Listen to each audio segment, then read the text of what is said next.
Well, he's a cut above, steered through. Brilliant pass, can he finish it? Oh, it's a great goal!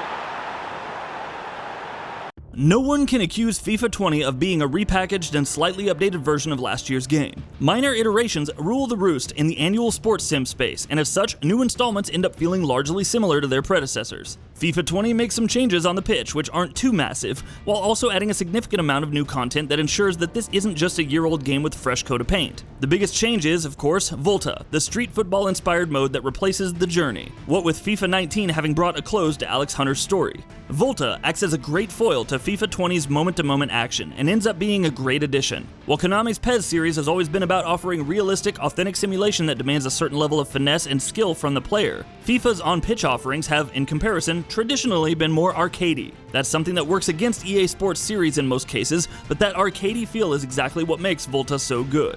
Offering 3v3, 4v4, and 5v5 football matches across a variety of different arenas, Volta matches are always quick and fast-paced. Flashy and fast by design as they are, it turns out FIFA's traditional gameplay is very well suited to such matches. Rebounding passes against walls, constantly running from end to end as you continuously transition from attack to defense and back again, and not stopping for anything that resembles slow tactics or build-up play offers a fresh experience, and these quick, bite-sized matches end up offering a kind of enjoyment that can keep you hooked for hours.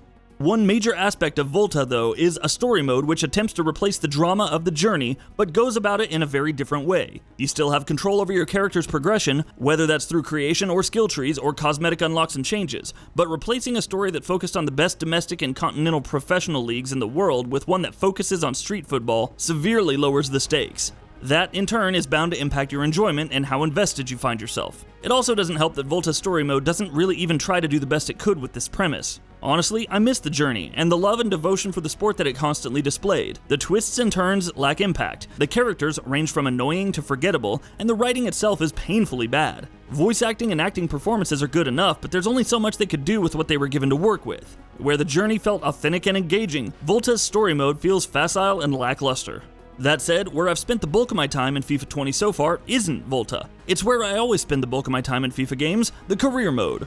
For years, fans have been begging EA Sports to make changes and improvements to career modes, which seems to be a trend with football sims it seems. And every year, it feels like the developers only do the bare minimum in an attempt to shut the community up, to put it bluntly. For instance, FIFA 18 added cutscenes and dialogue choices to spice up transfers, and while it was a nice novelty, it ended up mattering very little. This year, once again, EA Sports have made some changes to career mode, but once again, they're all flash and very little substance. Having added cutscenes and dialogue wheels to transfer dealings, FIFA has now added cutscenes and dialogue wheels to media interactions. This can amount to pre-match press conferences or post-match interviews in the tunnel. You are asked questions and you select your answer based on the kind of personality that you want to display, and the answers you choose impact the morale of your team and at times individual players. The first few times this happened, I liked it. Shaping my manager's personality was fun, as was having more control over what goes on in the media, while it all also contributes a great deal towards FIFA 20's presentation, which already comes impressively close to mimicking real-life matchday broadcasts. Eventually, though, I got tired of it. There's a very limited number of questions the media asks you, so there's a lot of repetition. Thankfully, media interactions themselves are completely skippable, but that highlights an even bigger issue with them: the fact that they are completely skippable.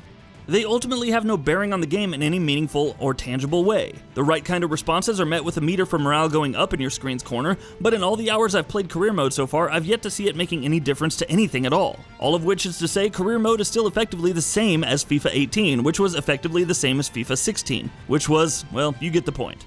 It's time for EA Sports to stop trying to placate players with cosmetic changes that are ultimately meaningless, and actually put in work to make much-needed improvements to the foundations. Tactics have also been changed up in FIFA 20. Team management allows you to set formations for all 5 game plans: ultra defensive, defensive, balanced, attacking, and ultra attacking, so that when you change your mentality mid-match, your formation automatically switches as well. It's a good idea, but if you don't set formations for each mentality separately, when the formation does change, it'll mess up your players' positions. Going from attacking to ultra attacking might change your formation from 4-2-3-1 to 4-3-3, but might also send, say, Rashford into midfield or Modric into the wings. When you make substitutions, the game reads that as you switching tactics as well, and again automatically changes players' positions on the field, forcing you to retool your playing 11 all over again. It's a minor annoyance, sure, but it's consistent, and I really hope it's patched out sooner rather than later. Thankfully though, on the pitch, the changes FIFA 20 makes are positive.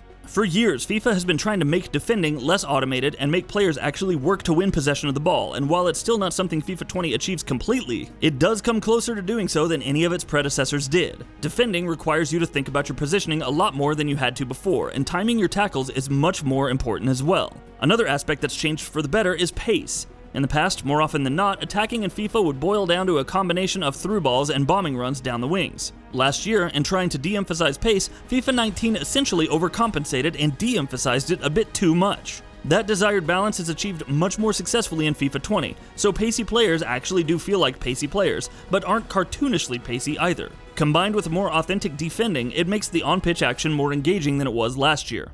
FIFA 20 probably isn't going to change your stance on the series. If you've enjoyed it in the past, you'll still enjoy it now, but if its brand of football doesn't appeal to you, FIFA 20 isn't going to change your mind. Thankfully, Volta is the perfect foil for that brand of football, and even in spite of a lackluster story mode component, it's still a welcome addition.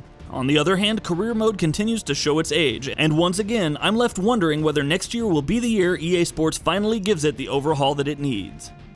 And that wraps it up. If you like what we're doing, please consider subscribing to our channel. We upload new videos daily. Also, don't forget to switch on the bell notification icon, that way you don't miss out on any of our videos.